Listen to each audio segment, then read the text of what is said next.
Assalamualaikum warahmatullahi wabarakatuh. Bersama dengan Cikgu Fanida dalam mempelajari biologi tingkatan 4 KSSM.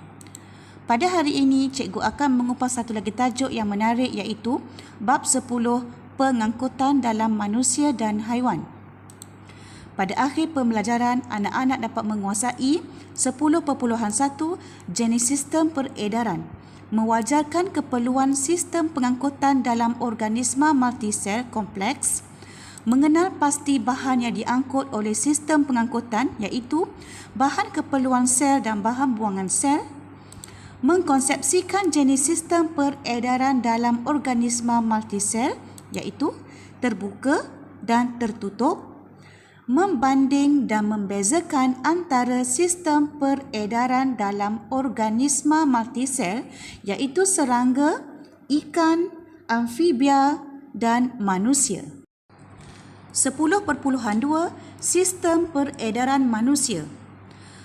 Memerihalkan komponen sistem peredaran manusia iaitu jantung, salur darah dan juga darah, menerangkan komposisi darah iaitu plasma dan sel darah, membanding dan membezakan antara jenis salur darah iaitu arteri, vena dan kapilari, melabel struktur jantung manusia dan salur darah berkaitan iaitu aorta, vena cava, arteri pulmonari dan vena pulmonari, arteri koronari dan vena koronari, injap sabik dan injap bikuspid serta injap trikuspid dan juga septum. Memerihalkan fungsi bahagian jantung. 10.1 Jenis sistem peredaran. Keperluan sistem pengangkutan organisma multisel kompleks. Setiap sel hidup memerlukan bahan keperluan sel seperti oksigen dan nutrien dan menyingkirkan bahan buangan sel seperti karbon dioksida dan bahan kumuh bernitrogen. Dalam bab 2, anak-anak telah mempelajari bagaimana organisma unisel seperti ameba memperolehi bahan keperluan dan menyingkirkan bahan buangan secara resapan dari dan ke persekitaran luar. Organisma unisel dia mempunyai isi padu badan yang kecil. Maka jumlah nisbah luas permukaan kepada isi padu organisma adalah besar. Jadi ameba tak perlu sistem pengangkutan yang khusus untuk mengangkut bahan masuk dan keluar. Bagaimana dengan organisma multisel? Organisma multisel dia bersaiz besar, dia tak boleh memperoleh bahan keperluan dan menyingkirkan bahan buangan secara resapan. Ini kerana GLP per I iaitu jumlah luas permukaan kepada isi padu organisma tersebut adalah kecil. Satu lagi, jarak persekitaran luar dari sel pula adalah terlalu jauh untuk pertukaran bahan secara langsung. Cuba lihat gambar rajah 10.1. Pertukaran bahan bagi organisma unisel. Ini persekitaran luar, cikgu sebut tadi tu. Kemudian ameba ni dia berada dalam persekitaran ini tersebut. Jadi, pertukaran bahan boleh berlaku secara resapan kerana sel berada dalam persekitaran itu. Cuba lihat rajah 10.2. Pertukaran bahan bagi organisma multisel. Dalam ni ada sel badan. Sel badan. Ini persekitaran luar dia, yang mana dia terletak jauh daripada sel. Kemudian ada pula epidermis di sini. Lagilah jauh. Jadi, pertukaran bahan tidak boleh berlaku secara resapan kerana sel terletak jauh dari persekitaran. Kita lihat jenis-jenis sistem peredaran dalam organisma multisel. Kita ada dua sistem iaitu sistem peredaran terbuka dan sistem peredaran tertutup. Kita lihat dulu sistem peredaran terbuka. Dalam sistem peredaran terbuka, hemolimfa mengalir masuk terus ke dalam rongga badan. rongga badan dikenali sebagai hemosilem. Okey, dan membasahi sel. Kita guna hemolimfa kalau dalam manusia ataupun amfibia ikan, dia menggunakan darah. Tapi kalau kalau macam serangga, dia menggunakan hemolimfa. Okey, dia ada hemolimfa. Dia masuk ke dalam hemosilem untuk membasahi sel. Okey, sistem seterusnya, hemolimfa ialah cecair bernutrien. Dia menyerupai darah, yang mana terdapat dalam kebanyakan invertebrata seperti serangga dan moluska.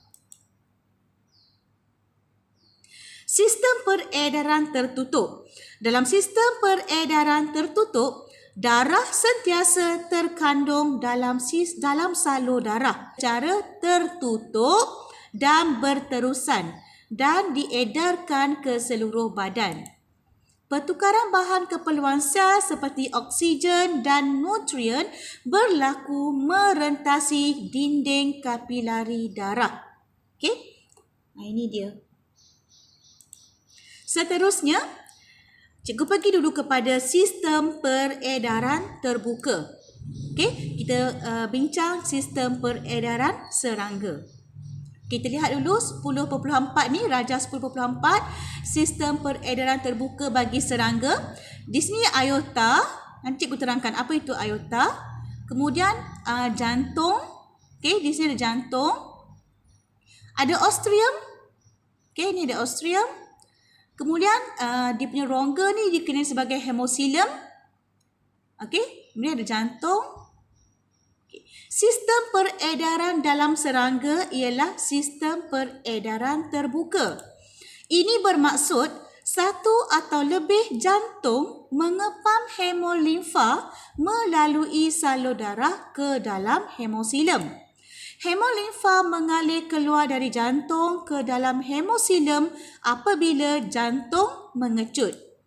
Di hemosilem, pertukaran bahan antara hemolimfa dan sel badan berlaku secara resapan.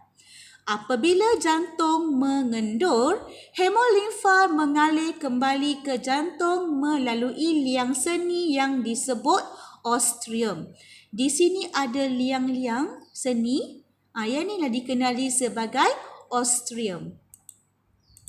Okey, seterusnya kita pergi kepada sistem peredaran ikan.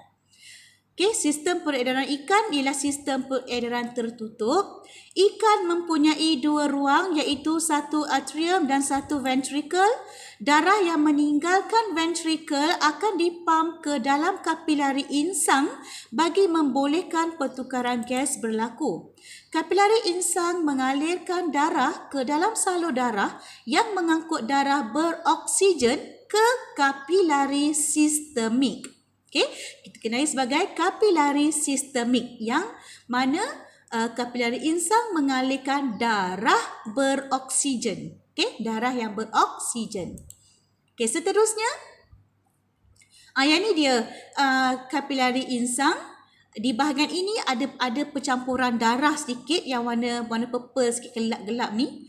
Yang warna merah ni merupakan darah yang beroksigen. Okay, kaya dengan oksigen.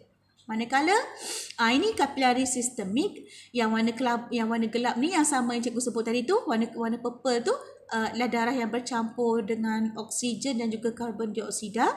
Yang warna biru ni pula merupakan darah terdioksigen. Okay, darah yang kaya dengan karbon dioksida. Dalam kapilari sistemik, ini di kapilari sistemik, oksigen meresap ke dalam tisu.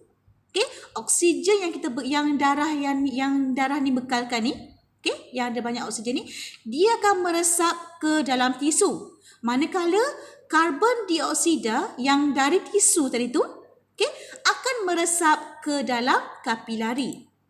Darah yang terdioksigen. Okay, yang darah terdioksigen tu apa? Darah yang kaya dengan karbon dioksida. Jadi yang warna biru ni lah. Dia akan kembali ke atrium jantung melalui vena. Nah, ini vena. Dia akan masuk ke dalam atrium jantung. Sebab tu dia macam sehala kan. Vena, dia masuk ke atrium. dia pergi ke ventricle, kemudian dia pergi ke kapilari insang, pertukaran gas berlaku di sini. Ada dia membebaskan karbon dioksida, kemudian dia meresap oksigen, kemudian darah di kawasan ini kaya dengan oksigen, macam tu. Jadi dia akan pergi dalam bentuk sehala lah. Okay? Oleh sebab darah mengalir dalam satu hala, maka sistem peredaran ikan dikenali sebagai sistem peredaran tunggal. Cikgu teruskan kepada sistem peredaran amfibia. Amfibia mempunyai jantung yang terdiri daripada 3 ruang. Ikan 2 ruang kan? Satu atrium, satu ventricle. Tapi kalau amfibia terdiri daripada 3 ruang, iaitu 2 atrium dan 1 ventricle. Okay? Kalau satu ventricle ni masih lagi ada percampuran darah. Okay? Kita lihat nanti. Okay? Berbeza dengan peredaran tunggal ikan, darah mengalir dalam 2 peredaran, iaitu kita kenali sebagai peredaran pulmokutaneus dan peredaran sistemik. Oleh itu, sistem ini dikenali sebagai sistem peredaran ganda 2. Ada 2 kan? Peredaran pulmokutaneus dan satu lagi peredaran sistemik. Maka kita kenali sebagai sistem peredaran ganda 2. Okey, amfibia dikatakan mempunyai sistem peredaran ganda 2 yang tak lengkap kerana darah terdioksigen, iaitu yang kaya dengan karbon dioksida, dan darah beroksigen, iaitu darah yang kaya dengan oksigen, masih lagi bercampur. Kenapa dia masih lagi bercampur? Sebab masih lagi satu ventricle di sini. So, masih lagi bercampur. Maka, kita kenali sebagai sistem peredaran ganda 2 yang tidak lengkap. Okey, kita lihat ni.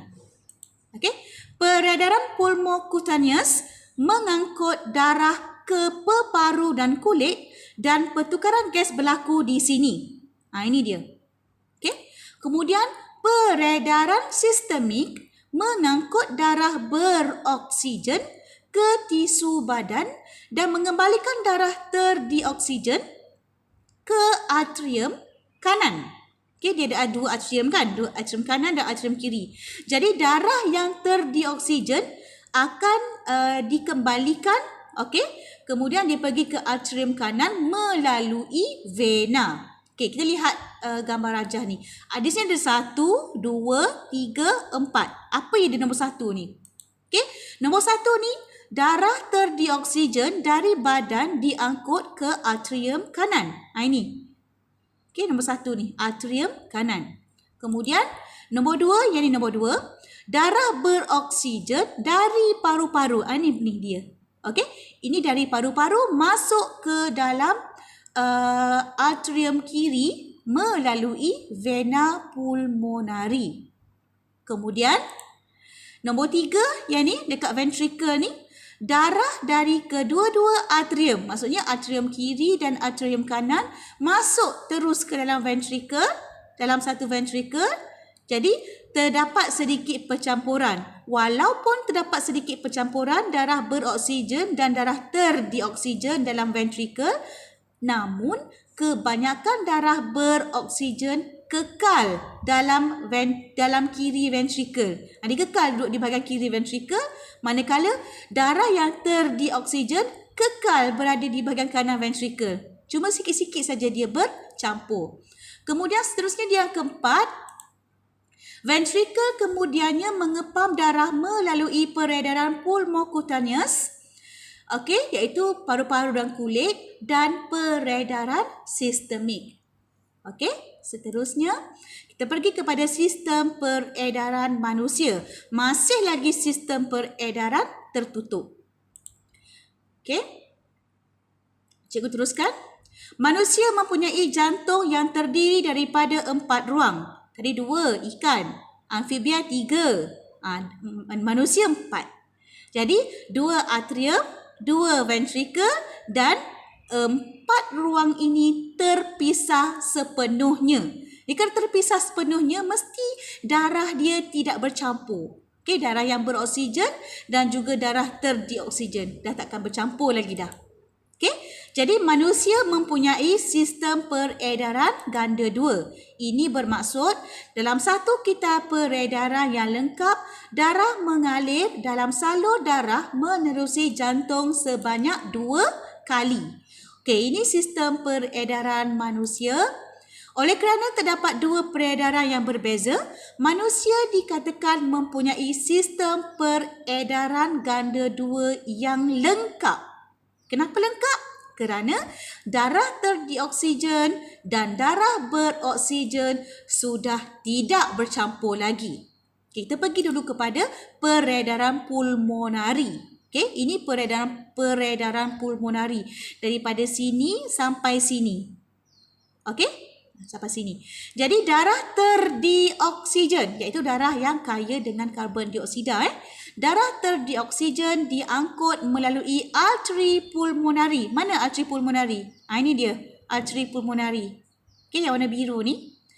Okey, dia masuk ke paru-paru untuk pertukaran gas. Ini berlaku pertukaran gas berlaku di sini. Okey, dekat alveolus lah, dekat paru-paru ni. Okey. Darah beroksigen dari paru-paru kembali ke atrium kiri. Mana atrium kiri? Ini atrium kiri.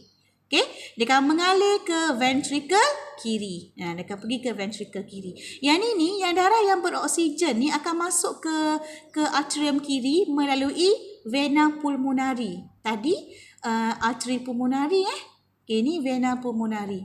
Okey, seterusnya yang warna biru ni darah yang terdioksigen, manakala yang bahagian merah ni merupakan darah yang beroksigen. Okay, cikgu teruskan lagi. Peredaran sistemik.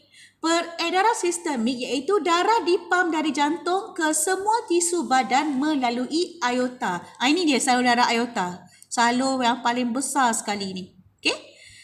Dia akan ke seluruh badan. Dia akan pergi ke seluruh badan. Darah akan pergi ke seluruh badan. Kemudian darah terdioksigen kembali ke atrium kanan melalui vena cava. Jadi maknanya di bahagian badan, sel badan, apabila respirasi berlaku kan, dia dah dapat oksigen, kemudian berlakunya respirasi, hasil akhir bagi respirasi antaranya adalah karbon dioksida. So karbon dioksida akan meresap masuk ke dalam darah. Okey, jadi darah yang ada karbon dioksida, yang kaya dengan karbon dioksida tadi kita kenali sebagai darah yang terdioksigen kan. Dia akan masuk ke dalam vena cava. Dia akan melalui vena cava, dia masuk ke dalam atrium kanan. Itu maksud cikgu. Okey, seterusnya kita lihat persamaan dan perbezaan antara sistem peredaran dalam organisma multisel. Okey, dari segi bilangan jenis sistem peredaran, bilangan ruang jantung dan pengasingan darah beroksigen dan darah terdioksigen. Okey, kita lihat dulu persamaan pertama. Sistem peredaran terdapat dalam semua organisma multisel. Kedua, sistem peredaran mempunyai jantung untuk mengepam darah ataupun hemolimfa di dalam serangga lah. Ketiga, sistem peredaran berfungsi mengangkut nutrien dan bahan buangan. Contoh nutrien, oksigen. Contoh bahan buangan, karbon dioksida. Okey, jantung mempunyai injap. Kenapa mempunyai injap? Dia untuk memastikan pengaliran darah sehala. Ini persamaan lah di antara keempat-empat organisma multisel. Kita lihat perbezaan pertama. Jenis sistem peredaran bagi serangga dipanggil sistem peredaran terbuka. Tapi bagi ikan, amfibia dan manusia dikenali sebagai sistem peredaran darah tertutup.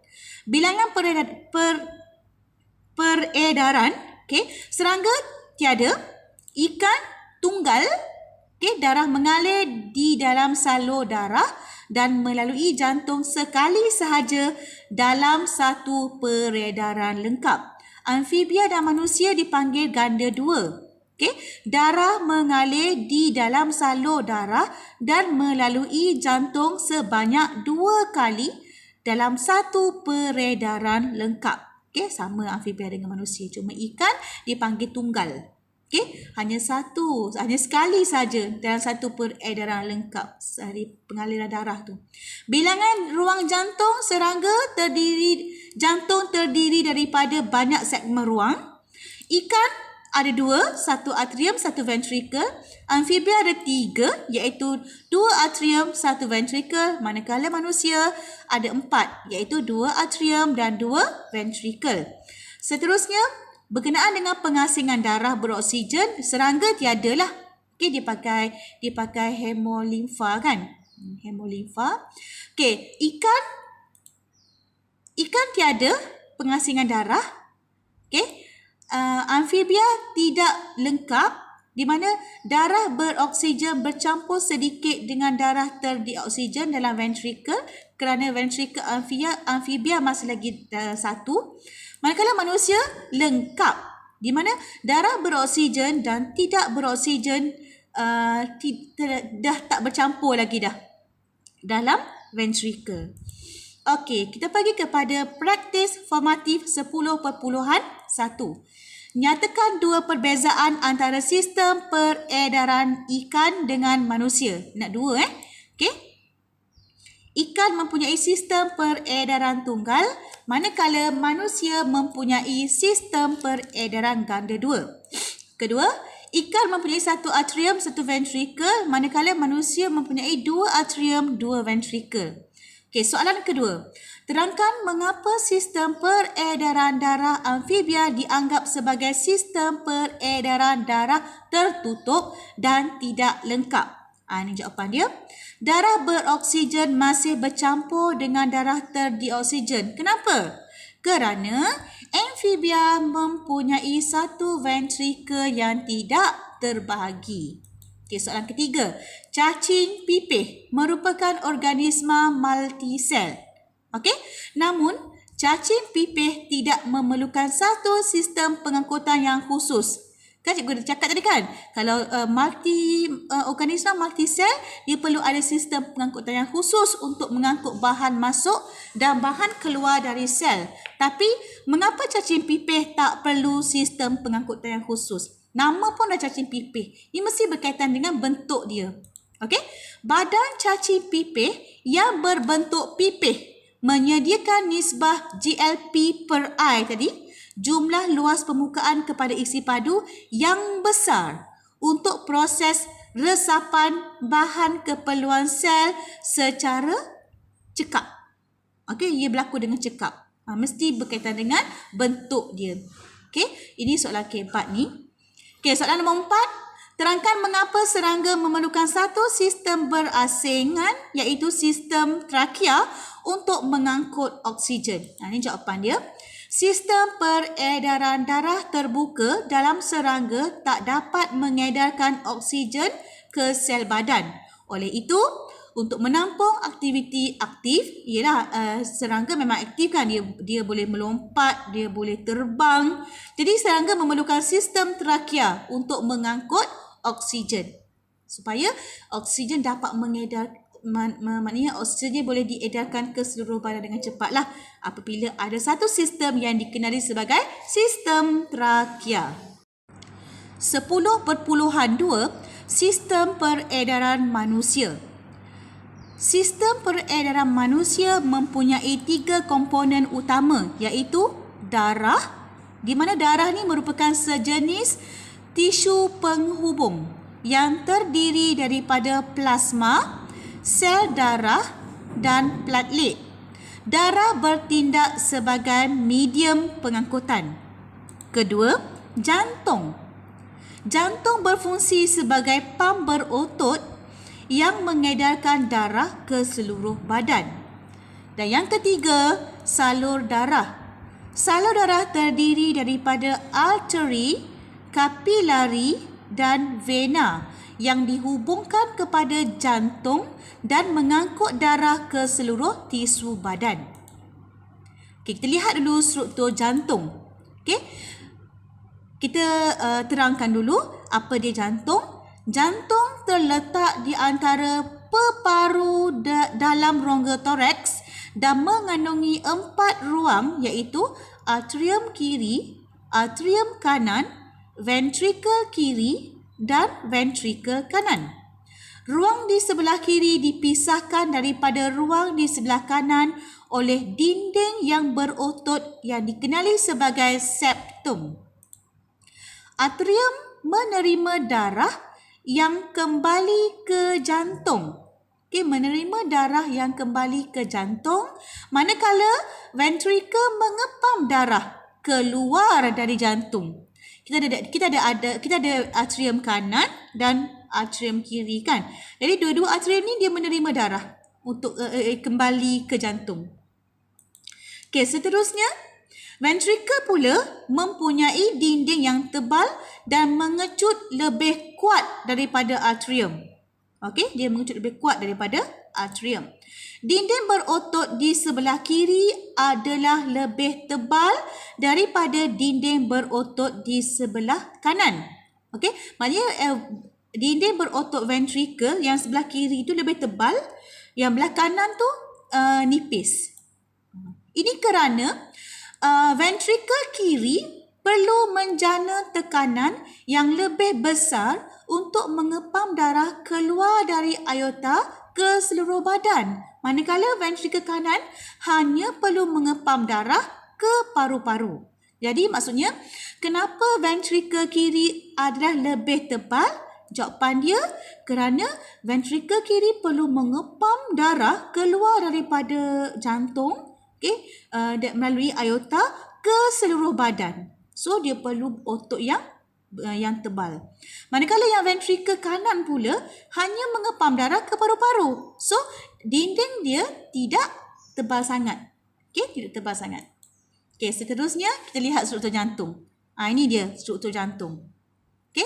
Yang warna biru ni nama dia vena cava. Cikgu tunjuk satu-satu. Yang ni pula adalah injap sabit. Yang ni. Injap sabit. Di sini satu, di sini satu. Yang ni bahagian ni, ruang ni dikenali sebagai atrium kanan. Dia nak pergi ke ventrikel kanan. Ni ventrikel kanan. Dia ada injap trikuspid. Ni 1, 2, 3, dia 3 bilah. Dipanggil trikuspid. Yang ni pula merupakan arteri koronari. Arteri koronari. Kita bimbang kat sini lah. Kalau arteri koronari tersumbat ke apa ke, kita boleh menyebabkan sakit jantung, tekanan darah tinggi. Tengoklah, nanti kita bincangkan. Ini septum yang terpisah, yang memisahkan di antara kiri dan kanan. Ni dinding ventrikel ni yang cikgu masukkan. Dinding ventrikel kanan yang berotot ni ia tidaklah berotot tebal. Manakala ventrikel kiri dinding berotot dia tebal. Kenapa? Cikgu sebut tadi kan. Ventrikel kiri otot dia perlu tebal disebabkan tekanan untuk mengepam darah ke seluruh badan. Manakala yang di sini hanya mengepam ke paru-paru je. Di sini ada injap bicuspid, ada 2 bilah, 1, 2. Kemudian ini vena coronari. Ini yang halus ni ada vena coronari. Ini merupakan ruang atrium kiri. Ini merupakan vena pulmonari. Vena pulmonari. Yang ini merupakan arteri pulmonari. Arteri pulmonari yang warna biru ni. Dan yang ini pula merupakan aorta. Salur darah yang paling besar sekali. Cikgu teruskan. Arteri koronari mengangkut darah beroksigen untuk tisu jantung, manakala vena koronari mengangkut darah terdioksigen. Yang warna merah dikenali sebagai arteri koronari. Ni yang halus ni. Yang dekat sini ni, yang dekat jantung yang warna merah. Vena koronari. Yang warna biru ni. Yang warna biru ni mengangkut darah terdioksigen. Cikgu teruskan lagi. Aorta. Ni dia. Aorta. Yang warna merah ni, besar ni. Merupakan salur darah utama yang mengangkut darah beroksigen ke seluruh badan, manakala vena cava. Ni vena cava. Yang warna biru ni. Merupakan vena utama yang mengangkut darah terdioksigen yang ada karbon dioksida kembali ke jantung. arteri pulmonari yang warna biru. Arteri pulmonari yang warna biru mengangkut darah terdioksigen. Anak, terdioksigen darah yang ada karbon dioksida. Okey, dari jantung ke paru. Manakala vena pulmonari, mana vena pulmonari? Ini dia, vena pulmonari yang warna merah ni, mengangkut darah beroksigen dari paru-paru ke jantung. Okey, seterusnya, injap sabit. Okey, di pangkal arteri pulmonari dan di pangkal aorta ada injap sabit. Fungsi dia untuk memastikan darah yang telah mengalir keluar dari jantung tidak mengalir semula ke dalam ventricle apabila ventricle mengendur untuk memastikan darah sehala. Okey. Injap trikuspid, di mana dia terletak di antara atrium kanan dengan ventricle kanan. Ini dia. Okey. Untuk memastikan darah tak mengalir ke dalam ventricle kanan kerana dan tidak mengalir semula ke dalam atrium. Okey, cikgu baca balik. Injap trikuspid antara atrium kanan dan ventricle kanan. Okey, memastikan darah yang mengalir ke dalam ventricle kanan tidak mengalir semula ke atrium kanan. Injap ini terdiri daripada 3 cuping. Okey, 3 cuping. Sebab tu dipanggil tree, 3 cuping. Okey, fungsi dia untuk memastikan darah satu hala dan satu lagi tak masuk semula ke dalam atrium kanan ni. Dia dah pergi ke ventricle, dia tak boleh masuk dah ke atrium kanan disebabkan oleh injap trikuspid yang mengawal. Okey, lagi. Injap bikuspid. Okey, duduk di mana? Ni, di sini. Yang warna putih ni, di sini. Okey, terletak di antara atrium kiri dengan ventricle kiri. Dipanggil bikuspid B. Biasanya B2. Okey, bikuspid. 2 cuping je lah. Okey. Untuk memastikan darah yang mengalir ke dalam ventricle kiri tak mengalir semula ke dalam atrium. Okey? Sama lah dengan trikuspid. Cuma trikuspid ni ada tiga cuping, manakala bikuspid ni ada 2 cuping. Okey, lagi septum di tengah-tengah ni. Okey, septum berfungsi memisahkan bahagian jantung kiri daripada bahagian jantung kanan dan memastikan darah beroksigen tak bercampur dengan darah terdioksigen.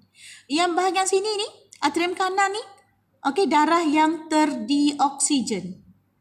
Manakala di bahagian sini ni, di bahagian kanan, kiri, darah yang beroksigen. Jadi bila ada septum, ia akan memastikan darah yang beroksigen dan darah yang terdioksigen tidak bercampur. Okey, cikgu teruskan lagi. Komposisi darah manusia. Darah manusia terdiri daripada 55% plasma dan 45% komponen sel. Plasma ialah medium pengangkutan dalam badan. Komponen sel darah terdiri daripada sel darah merah atau kita kenali sebagai eritrosit, okay, platelet dan sel darah putih ataupun kita kenali sebagai leukosit. Okay, sel darah merah atau eritrosit, sel darah putih atau leukosit, sama je. Okay, ini dia. Okay, darah kita ada komponen-komponen utama terdiri daripada plasma, iaitu 55% daripada isi paru darah, plasma ni. Kedua, dia sikit je, ada leukosit dalam platelet. Okay, leukosit kurang daripada 1% daripada isi paru darah. Dan yang ketiga, eritrosit, yang warna merah gelap ni, di mana 45% daripada isi padu darah. Okey, ni eritrosit, sel darah merah. Okey, yang ni platelet. Okey, platelet ni ada nanti kita jumpa dekat proses pembekuan darah nanti. Okey, kemudian ni leukosit, iaitu sel darah putih tadi kan. Okey, seterusnya kita lihat jadual 10.2 komponen plasma darah dan fungsi utama setiap komponen. Okay, apa fungsi air? Plasma darah terdiri daripada 90% air. Air merupakan medium pengangkutan dan pelarut bagi gas respirasi, iaitu karbon dioksida dan juga oksigen. Selain daripada itu, dia pelarut bagi ion hasil pencernaan dan juga bahan perkumuhan. Okey, protein plasma. Komponen kedua, protein plasma. Okey, fibrinogen. Okey, satu istilah yang dikenali sebagai fibrinogen berfungsi dalam pembekuan darah. Albumin berfungsi untuk mengawal tekanan osmosis dan globulin iaitu sejenis antibody yang terlibat dalam pertahanan badan. Dia duduk dalam protein plasma. Bahan-bahan terlarut seperti nutrien, glukosa, bahan-bahan terlarut nutrien lah seperti glukosa, bahan buangan seperti urea serta gas respirasi. Fungsi dia, nutrien adalah penting untuk tenaga, pertumbuhan dan pengekalan kesihatan. Okey, bahan buangan ialah bahan toksik yang perlu disingkirkan daripada badan. Dan ketiga, gas oksigen diperlukan dalam respirasi sel. Okey, last sekali komponen yang keempat, hormon dan enzim. Hormon mengawal aktiviti fisiologi dalam badan. Enzim pula terlibat dalam proses metabolisme sel. Okey, ini merupakan ciri-ciri dan fungsi sel darah. Kita lihat dulu sel darah merah. Okey, eritrosit. Ciri-ciri dia mempunyai membran plasma yang kenyal. Okey, membran plasma yang kenyal. Kemudian dia berbentuk dui cekung. Anak cuba lihat bentuk dia. Kalau ini pandangan sisi, dia macam lekuk di tengah dia ni. Okey, ini pandangan atas. Pandangan atas ni dia macam lekuk ni. Okey. Kemudian kenapa dia berbentuk dui cekung? Okey, ini dipanggil dui cekung Kenapa dia berbentuk dui cekung? Ini sebab dia untuk membolehkan GLP per A yang besar bagi pertukaran gas respirasi berlaku dengan cekap. Okey. Sel darah merah ni tak mempunyai nukleus. Okey, pada peringkat matang. Okey, pada peringkat matang dia tak ada nukleus. Supaya banyak hemoglobin dapat dimuatkan dalam sel darah merah ni. Maknanya dalam sel darah merah ada hemoglobin. Hemoglobin ni sejenis protein yang mengangkut oksigen. Jadi bila banyak hemoglobin yang boleh dimuatkan dalam sel darah merah, maka banyaklah oksigen dapat diangkut. Okey, dihasilkan dalam sumsum tulang. Okey, sel darah merah ni dihasilkan dalam sumsum tulang. Dekat mana sumsum tulang? Okey, di sternum. Okey, di tulang rusuk. Itu ada sumsum tulang. Boleh hidup bagi tempoh 120 hari dan dia akan dimusnahkan dalam hati ataupun limpa melalui proses fagositosis. Cikgu sebut limpa bukan limfa. Limpa ni sejenis organ. Okey, seterusnya fungsi dia, setiap eritrosit mengandungi hemoglobin iaitu pigmen merah, pigmen protein yang berwarna merah yang menyebabkan darah berwarna merah.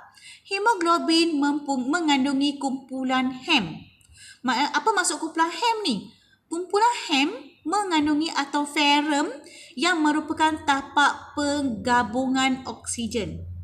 Jadi hemoglobin akan berpadu dengan oksigen untuk membentuk oksihemoglobin dalam keadaan tekanan separa oksigen yang tinggi.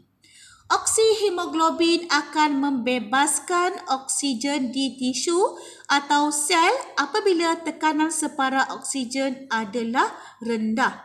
Okey, nanti yang awak bincang semasa respirasi tu kan, ada tekanan separa oksigen, tekanan separa karbon dioksida. Jadi, tekanan separa oksigen rendah, dia akan menyebabkan oksihemoglobin akan membebaskan oksigen ke tisu ataupun sel. Okey, seterusnya kita pergi kepada platelet.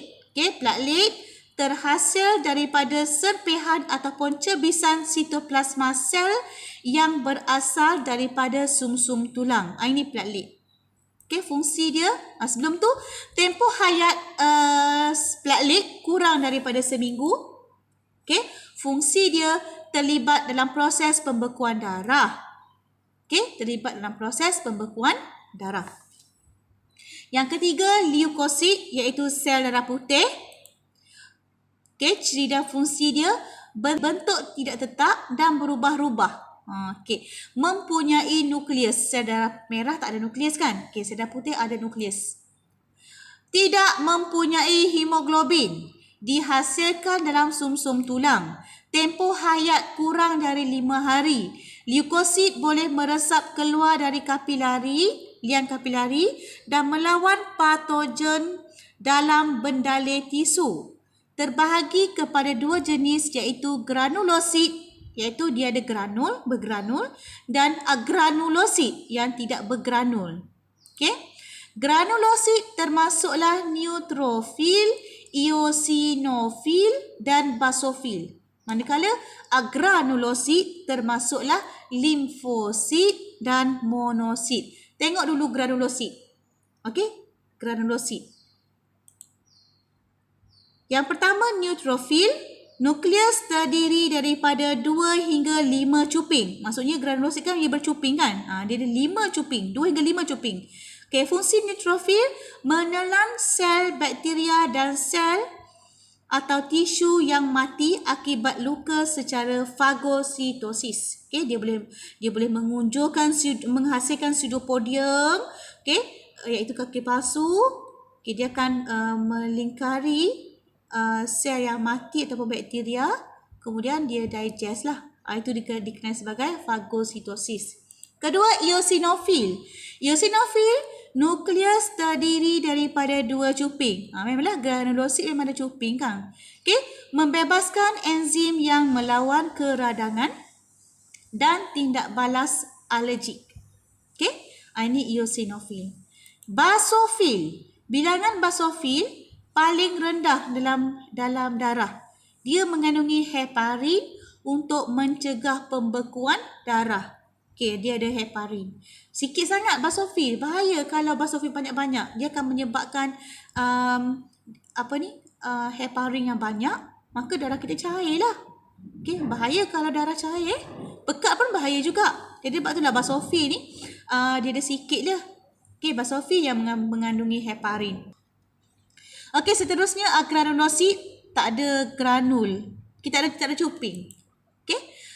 Jadi mempunyai nukleus yang sangat besar dengan sitoplasma yang sedikit, menghasilkan antibodi untuk memusnahkan bakteria dan virus yang memasuki badan, juga menghasilkan antitoksin terhadap toksin yang dihasilkan oleh bakteria atau virus. Okey, ni fungsi limfosit.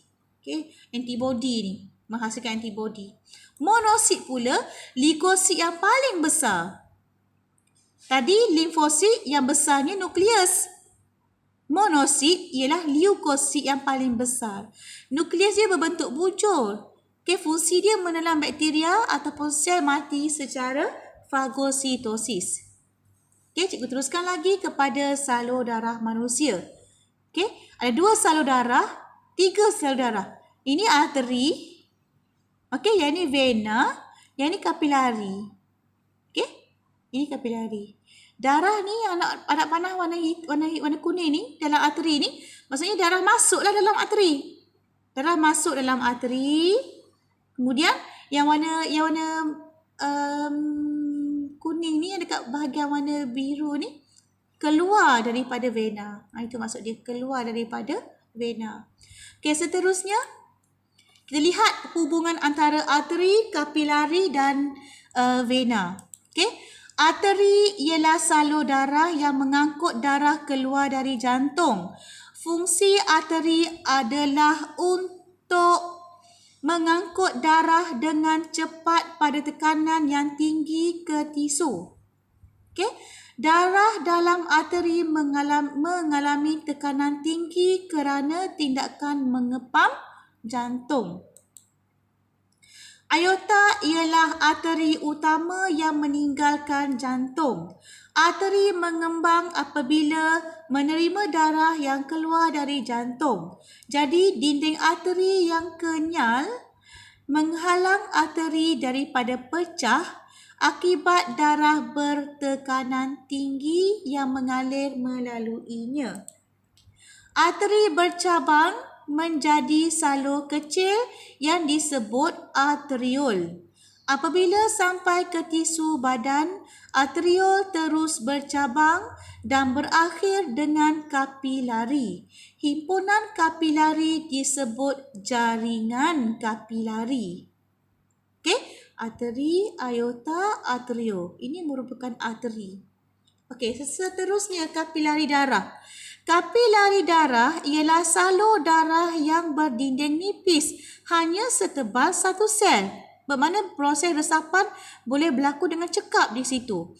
Kapilari darah membenarkan pertukaran gas berlaku antara darah dan sel melalui resapan. Okay, sebab dia setebal satu sel, dia boleh meresap dengan mudah. Nutrien, bahan buangan dan hormon meresap melalui kapilari darah. Okay, vena pula. Kapilari-kapilari bercantum semula membentuk salur yang lebih besar iaitu venul. Venul bercantum membentuk vena, di mana vena akan mengembalikan darah kembali ke jantung.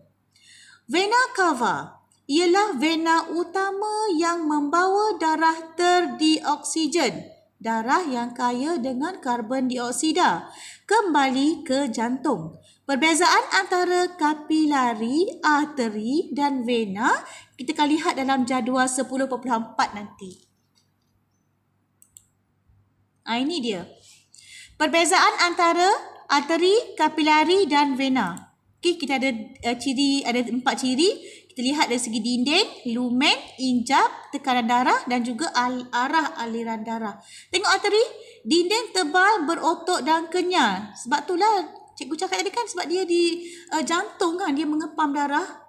Dia pergi ke arteri, dia perlu dinding yang tebal dan otot yang kenyal lah sikit. Okay, ini lumen. Okay, ini yang kenyal ni. Ini dinding. Okay, seterusnya kapilari, dinding dia setebal satu sel, tak berotot dan tak kenyal. Ni dinding setebal satu sel untuk memudahkan proses resapan berlaku. Vena, dinding nipis, kurang berotot dan kurang kenyal. Okey, kurang kenyal. Nak banding dengan arteri. Dari segi lumen, ni lumen kita tengok kat sini pun dah tahu. Lumen bagi arteri kecil. Lumen bagi kapilari sangat kecil, tapi vena besar. Ini vena besar. Injap. Tiada injap kecuali injap sabit di pangkal aorta dan di pangkal arteri pulmonari. Kapilari tiada. Vena mempunyai injap untuk mengekalkan aliran darah sehala. Okey, vena. Tekanan darah. Untuk arteri tinggilah sebab jantung yang mengepam darah kan ke seluruh badan. Okey, kapilari rendah. Kalaulah tekanan darah dalam kapilari itu tinggi, pecahlah sebab dia setebal satu sel. Vena pula sangat rendah. Okey, vena sangat rendah. Arteri dari jantung ke seluruh badan. Aliran darah dari jantung ke seluruh badan. Sebab itulah dia punya gentian dia kenyal, dinding dia tebal. Okay? Dia perlu mengalirkan darah dari jantung ke seluruh badan dan jantung yang mengepam darah tu keluar daripada arteri. Kapilari dari arteri ke vena. Arteri ke vena. Vena pula dari seluruh badan ke jantung. Okey, dari seluruh badan ke jantung. Sebab itulah tekanan dia rendah. Kalau tekanan tinggi, jantung pula pecah. Okey, seterusnya. Ini dia gambar foto mikroskop elektron pengimbas menunjukkan keratan rentas arteriol. Okey, ini ada lumen kat sini. Ini eritrosit. Okey, ini tisu penghubung. Okey, kita lihat yang cikgu sebut tadi kan. Seterusnya, praktis formatif 10.2. Apakah fungsi injap bikuspid? Injap bikuspid berfungsi menghalang pengaliran balik darah ke atrium kiri apabila ventrikel kiri mengecut. Injap yang mempunyai 2 cuping. Okey. Terangkan mengapa sesetengah individu yang menderma darah berasa mual dan pitam sebaik sahaja menderma darah. Mengapakah sesetengah penderma darah perlu mengambil pil Ferrum? Selepas menderma darah, Darah yang berkurangan dalam badan terutamanya di bahagian otak boleh menyebabkan seseorang berasa mual dan pitam. Maknanya darah dalam otak berkurangan. Jadi orang itu akan berasa mual dan pitam. Jadi penderma akan diberi ferrum kerana ferrum diperlukan untuk membina hemoglobin. Okey, ketiga, nyatakan dua perbezaan antara struktur eritrosit dan leukosit. Eritrosit sel darah merah, leukosit sel darah putih. Okey, sel eritrosit berbentuk dui cekung dan tak ada nukleus. Manakala sel leukosit mempunyai bentuk yang tak tetap dan mempunyai nukleus. Nombor 4. Terangkan mengapa ventrikel kiri mempunyai dinding berotot yang lebih tebal daripada ventrikel kanan. Ventrikel kiri perlu mengepam darah ke seluruh badan. Okey, sebab tu dia tebal. Okey, melalui aorta. Tapi dinding berotot yang lebih tebal akan menghasilkan daya pengecutan yang lebih kuat. Sampai di sini dahulu untuk bahagian 1 bab 10. Kita jumpa lagi dalam bahagian yang seterusnya dalam bab 10 di lain masa. Sekian, terima kasih.